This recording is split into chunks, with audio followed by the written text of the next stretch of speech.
Hello and welcome to the Gooner Talk. Back again with you guys for another show. Just let me turn this way. We are doing our preview show on a Wednesday for the Thursday match against Dundalk. As you know, this is an early show on a Wednesday because I work from 2 to 11 on a Wednesday, which means I can't do the shows as I usually would in the evening. So it's an early one. So sorry, Western listeners, you'll be waking up very early if you're tuning in for this one, which I appreciate. We're going to be here talking to you guys about the Dundalk game. It's an interesting fixture because it means nothing in terms of actual competitiveness, but it means quite a lot in terms of form and the lineup and the players that we could actually see in the game. I have already pre-recorded a video to go out this evening that you will be able to enjoy as well on Yves Bissouma. It is a tactical breakdown on him. It links to the article that I released yesterday, so make sure you tune in for that. But other than that, let's just crack on with today's show.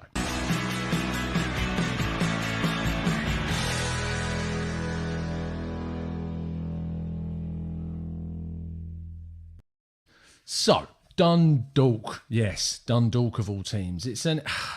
What's really interesting about talking about this game is because Arsenal are in such a bad run. The only thing we've been able to enjoy really is the Europa League games, which are strange. Because we have kind of this disillusioned relationship with the Europa League. We know that Arsenal aren't a Europa League team in terms of historical stature, but right now, in the reality of things, they are. I mean, arguably, they might even be falling below that, believe it or not. And that leads to the group games against these lesser sides, which, no disrespect to them, are on a different planet when it comes to competitiveness to the Premier League, which usually means that teams blitz through their groups. And actually, the ironic thing is Arsenal, currently, ahead of tomorrow's game, I believe, are one of the only teams that have actually kept a 100% record in any of Champions League and Europa League groups so far, which is mad to think about it, because it shows that maybe there is a little bit more competitiveness to these groups, but not in Arsenal's case. And Arsenal have managed to win all 5 of their games already, and they have a chance to make it a clean sweep on Thursday. It is a complete dead rubber, the final game, and the only competitiveness within our group is between Rapid Vienna and Molde, and the winner of those two teams by a significant margin, if it needs to be Rapid, will go through into the next round. But Arsenal have secured top spot and Dundalk are not going to be going through. So it's providing something for them, which is a little bit of entertainment, I suppose. Going up against a big side in Arsenal, of course, is great. And the money that it provides, although they have apparently just received a £50,000 fine. If you haven't checked out that news, please do and find out a bit more. But it's big for them, really, really big for them to face Arsenal, and the financial side of it will be massive for them, and the Europa League money that they'll get for it will be really good for developing the infrastructure of their club, maybe signing some players, and of course helping them to dominate that Irish league that a little bit more. So, which they aren't doing, to be honest, at the moment, but hopefully, well, rather than maybe, we prefer competitiveness, don't we? But it's going to help them to develop their infrastructure, which is where I hope most of the money goes, to improving the Irish base of bringing through young players through better academies, better training of coaches and all of that stuff. Money is really key at those low grassroots levels and at these smaller clubs. So I'm hoping that money does go towards some really exciting stuff for Dundalk. Anyway, what we do like to do on the show is, of course, look ahead and predict the lineup. So I can see you all guys in the chat box. We're going to get onto a lot of your comments as well. But let me just share my screen with you and we can have a look what I've gone for this game. So it's a lot of change because I'm hoping that we see a lot of young players. Do I think this will happen? No, because there's just something about Mikel Arteta at the moment that just means that he wants to play a lot more senior players than we're seeing here. Whether or not we actually do see this is another thing. So it's going to be interesting to see who he does select and who does get picked, but let's find out. So we've gone for Runnison in goal. I'll read through my lineup and then we'll get your thoughts in the chat box. So Runnison in goal, of course, no need to start Leno in this game other than it was just building up some form and consistency. He didn't play against Rapid before the Spurs game, which I thought he might do, but he didn't. Cedric, Chambers, Murray and Kolasinac. Great to see Murray back in there. Chambers, of course, came on against Rapid at the end of the game and build up his fitness, which is good. He provides us with another defensive option that we've kind of needed and we might need up until January if we do go into the market and buy another centre-back. Whether we need one or not is up for debate. I think we do. A really good upgrade on one, but whether you can get that in January is another question. But Chambers coming back is definitely a positive thing. I've just realised, actually, in my own making of this team, I've just realised I've not included Pepe, which it seems, thank you, Chatbox, for reminding me, Pepe will surely play. So it makes sense for me to include Pepe. So let's change that and move Pepe into Nketiah's position. I still think Nketiah will play, to be honest, but let me just quickly change that one. Thank you, Chatbox. You see, I do listen to you. There we go. Pepe's in. It's going to be interesting to see, of course, who starts and who doesn't start. Chatbox, as you say, it's easy to forget players at some times, and Pepe's clearly one that I have forgotten. So I'd like to see Balogun start. That's one of the biggest key ones. He needs to be in this team. Emile Smith-Rowe given a chance, Aziz given a chance, Mainsley playing in that deeper part of the midfield too. And there is so many options for this game and there's so much unpredictability about it because of the lack of competitiveness of the match and the lack of kind of consequences of it, that it's really difficult to kind of guess what's going to happen. I'm basically putting out what I kind of would like to see happen, and that is to see the likes of Aziz and Emile Smith-Rowe and Nelson and Mainsley and Marie and Chambers and Balogun. So it's going to be interesting to see what happens. Let's anyway go into the chat box and see what you guys are saying. Is Martinelli registered in the Europa? He's not, but he did make his long-awaited return to the pitch in yesterday's 3-0 loss to Wimbledon in the Papa John's Trophy, and which Saliba also got sent off. Some would say rather unluckily. Some would say it was a bit of a naive tackle. We'll talk about that at some point. We will go back over that. It might be worth doing a bit of a breakdown on that performance. But first half, Saliba apparently was brilliant. I still need to go and look at the footage, but that was really positive. Second half, things kind of collapsed for Arsenal, it's fair to say. But they're the young guns, and I don't think they had everyone available to them either. And, of course, Balogun didn't start. Mola did, which basically means, yes, he is going to be going and playing. I'm not sure if Aziz played. You'll have to let me know in the chat. But Saliba did, Martinelli did, and Martinelli was apparently bright, was trying to make stuff happen. But, yeah, I think, again, it's his first game back in a very, very long time. He needs to get up to pace. I don't want to see him going into the squad for the game against Burnley. He needs to be gradually put through a couple more under-23s games and then be put into the main team. Balogun to start, says Peter Breeze. Daniel Roberts says, reckon the first team we will see Martinelli is against Newcastle in the FA Cup. That's a good shout, a very, very likely possibility.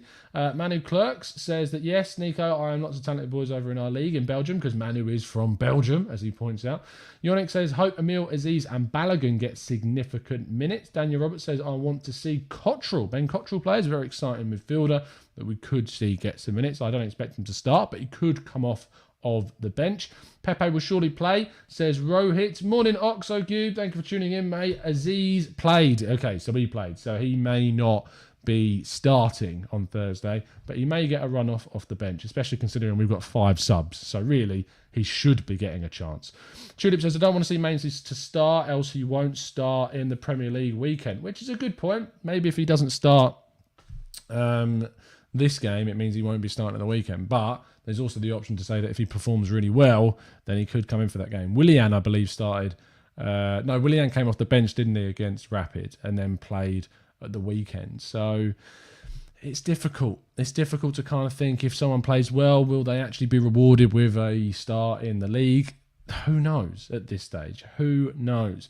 Smith Rowe's going to run the game, says Alex. 18. Karthik says, Mainsley masterclass incoming. Tomoda says, Aziz started and came off in the second half against Wimbledon. So, yeah, I don't know if Aziz is going to play or not. We're just going to have to wait and see. So that's kind of the lineup. That is where I'm thinking we're going to go with. I think Emile Smith-Rowe is desperate for a start in this game. He's someone that we can look at as a possible option for that kind of centre attacking midfield position that we've so long needed extra kind of personnel to play there.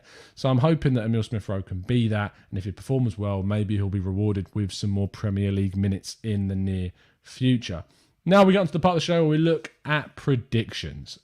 it's really hard to know what's going to happen because we don't really know who is going to start.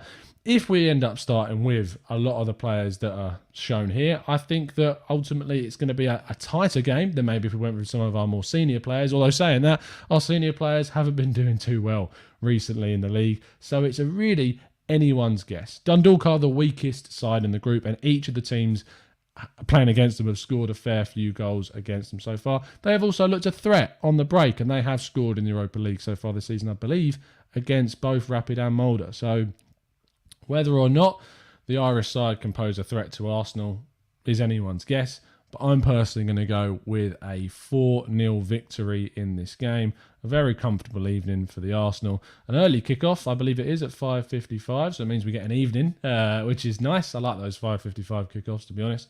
But yeah, it's going to be interesting to see how we do. I'm going 4-0. What do you think in the chat box? Let me know. Yonic Max says 3-1 to the Arsenal, thinking that we're going to concede. Very negative of you, Yonic. I wouldn't expect any less. Manu Clerk says 4-1 to the Arsenal. Again, thinking we're going to concede. They think that Dundalk are going to get in with a couple of goals, or just the one in this case.